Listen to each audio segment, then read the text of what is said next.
दोस्तों नमस्कार, स्वागत है आपका बड़ी खबर बड़े खुलासे में। दोस्तों, प्रयागराज के माघ मेले से अविमुक्तेश्वरानंद अब पूरी तरह से राजनीति करते हुए नजर आ रहे हैं। जिस तरह का उन्होंने काम किया, पॉइंट की बात यह है कि सभी साधु समाज जो भी माघ मेले में हैं, वो सुबह सुबह ब्रह्म मुहूर्त में गंगा जी में या प्रयागराज नोज पर डुबकी लगाते हैं और उसके बाद अपना पूजा पाठ ध्यान करते हैं। लेकिन यहां गौर करने वाली बात यह है कि अविमुक्तेश्वरानंद दोपहर को 12 बजे के बाद वहां स्नान करने के लिए पहुंचे थे, जिस समय भीड़ चरम पर थी और वहां तिल भर रखने की भी जगह नहीं थी। मौनी अमावस्या का दिन था, पूरे देश और दुनिया के लोग वहां आए हुए थे और इसीलिए जो पुलिस प्रशासन की तरफ से व्यवस्था की गई है, वो साधु समाज पैदल चलकर बिना पालकी के ब्रह्म मुहूर्त मतलब 3 से 5 बजे के बीच वो सभी डुबकी ले लेते हैं। तो सवाल ये उठता है कि अपने आप को शंकराचार्य कहने वाले अविमुक्तेश्वरानंद वो दोपहर के 12 बजे कैसे स्नान करने के लिए आए। ये समय आम गृहस्थियों का है, कोई भी साधु उस समय स्नान नहीं कर रहा था। तो क्या अविमुक्तेश्वरानंद जानबूझकर दोपहर 12 बजे समय चुनकर आए ताकि उनको भीड़ मिले?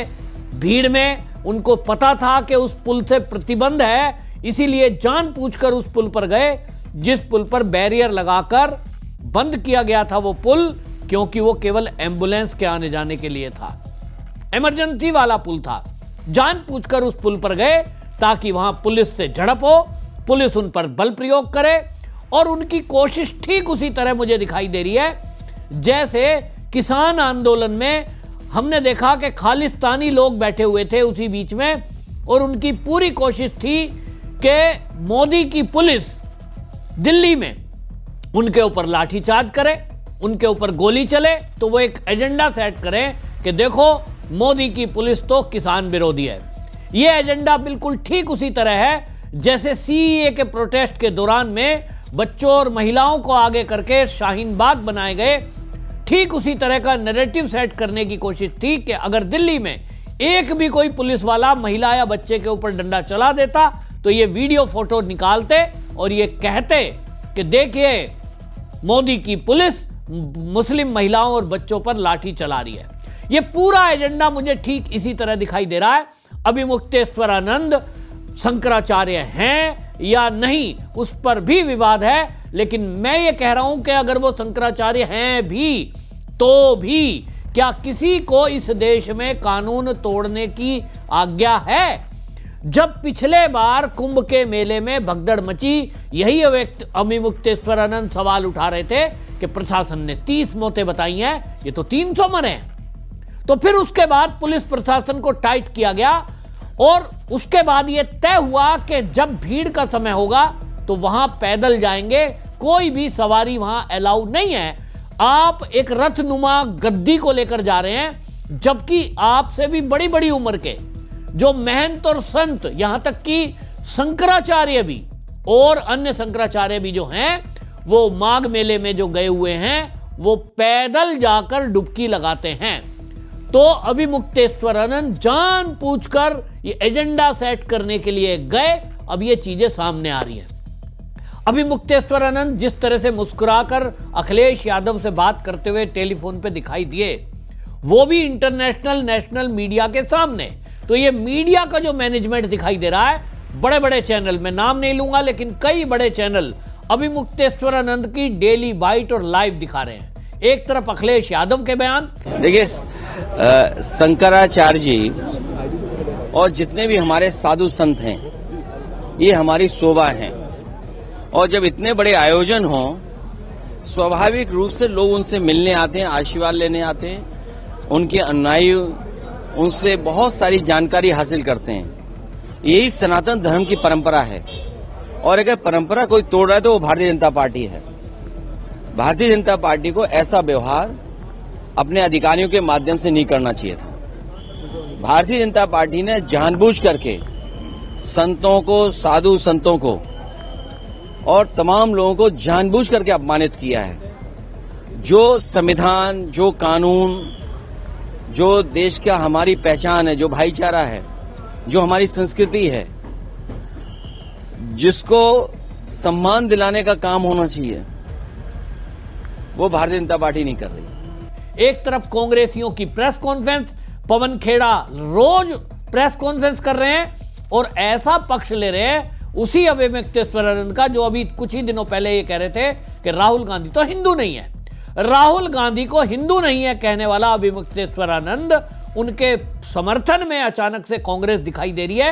ये आशंका पैदा करती है कि विपक्षी पार्टियों ने मिलकर एक एजेंडा सेट करने के लिए, क्योंकि जो माघ मेला है ये स्मूथली चल रहा है।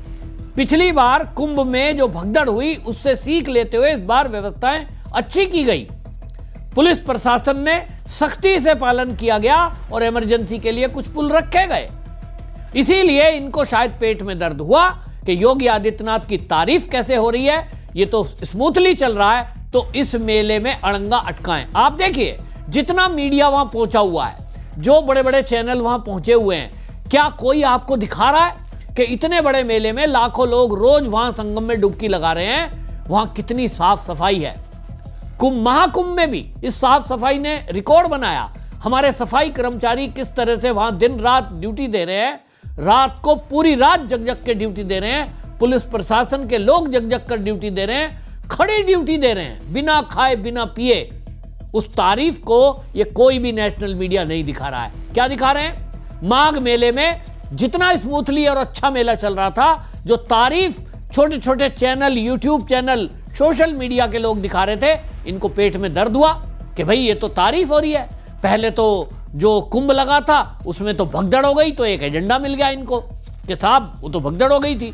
पूरा 1 महीने का योगी आदित्यनाथ का इंतजाम, वर्ल्ड लेवल की सुविधाएं, करोड़ों लोगों की भीड़, और उस पूरे कुंभ में इन्होंने केवल एक चीज चुनी, भगदड़।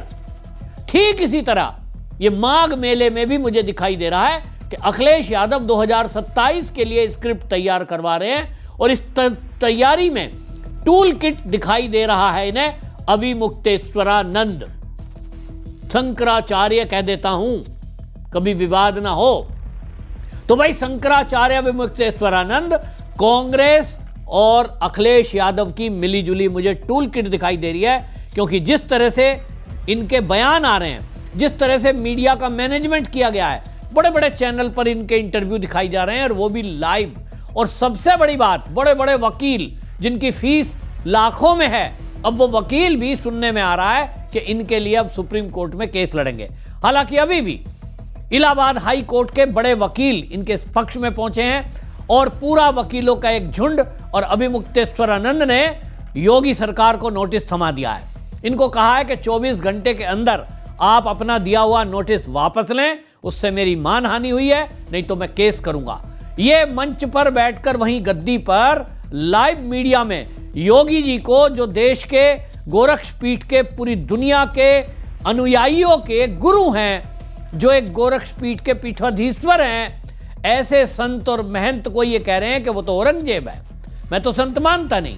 यही योगी जिसको आप लोग साधु संत कहते हो, हम तो हुमायूं का बेटा अकबर कहते हैं, हम तो औरंगजेब कहते हैं, ये नहीं है हिंदू कहने के लायक। ये मंदिर तोड़ने का समर्थन करने वाला आदमी है। 150 से ज्यादा मंदिर तोड़ दिए गए, एक शब्द नहीं निकला इसके मुंह से, इसलिए कि इसकी मुख्यमंत्री की गद्दी ना चली जाए।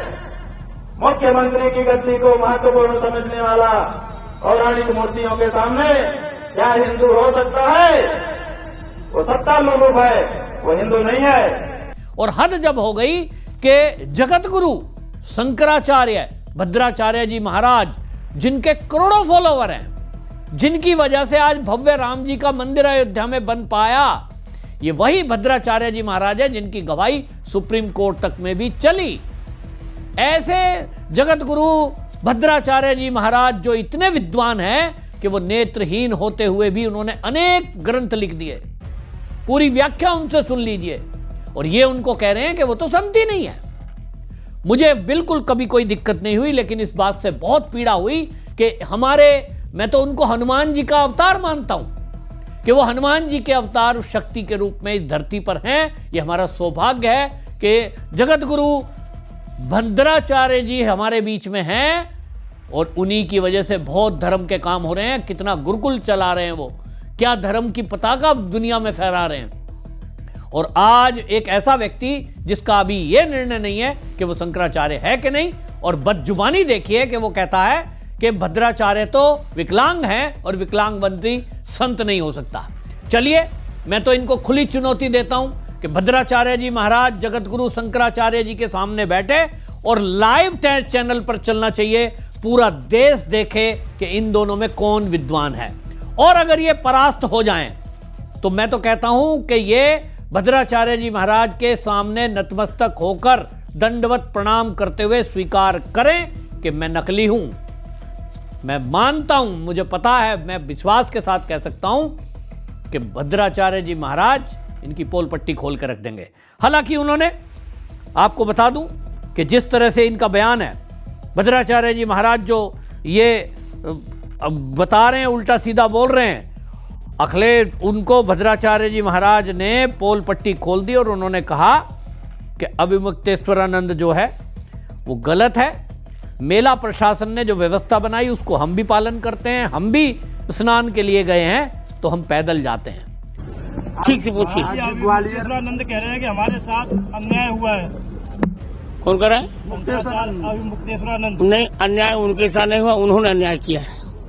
नियम ये होता है कि हम लोग भी, मैं तो जगत गुरु हूँ, वो तो अभी जगत गुरु भी नहीं है। नियम यह है कि गंगा तक रथ से नहीं जाया जाता। जब पुलिस ने रोका था उनको कि आप मत जाइए, हम लोग स्वयं संगम में पैदल जाते हैं, तो अन्याय उन्होंने किया था। सरकार ने नोटिस दिया कि आपको जो है किसने जो है बिल्कुल ठीक सरकार ने नोटिस दिया, सब कुछ उचित है। सुप्रीम कोर्ट का नियम नहीं मान रही सरकार। सुप्रीम कोर्ट का भी नियम नहीं मान रही है सरकार। सुप्रीम कोर्ट कहाँ नियम है? शंकराचार्य को लेके भी सवाल उठे हैं। अभी सुप्रीम कोर्ट ने शंकराचार्य उनको बनाया ही नहीं। और आप सोचिए, उनको नेत्र नहीं है और उम्र में भी बड़े हैं अभिमुक्तेश्वरानंद से, जगत गुरु भद्राचार्य जी, और वो पैदल जाते हैं डुबकी लगाने। तो इनको गद्दी समेत क्यों जाना? ये बिल्कुल उस षड्यंत्र की तरफ इशारा कर रहा है जो मैंने आपको बताया।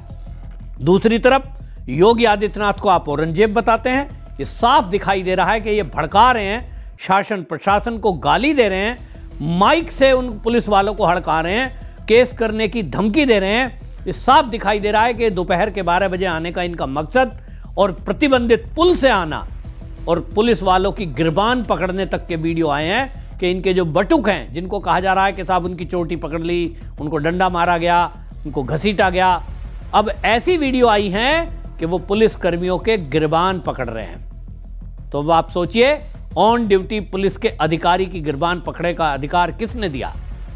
तो आप हदें पार कर रहे हैं। योगी जी को आप गाली दे रहे हैं, भद्राचार्य जी जगत गुरु महाराज जी को आप ये कह रहे हैं कि वो संत ही नहीं है, और आप अखिलेश यादव और कांग्रेस की भाषा बोल रहे हैं। तो अब देश में ये फैसला हो कि आप वाकई में एक राजनीतिक नेता की तरह बयानबाजी कर रहे हैं। आपने कभी धर्म के बारे में कुछ बोला? हमने तो नहीं सुना।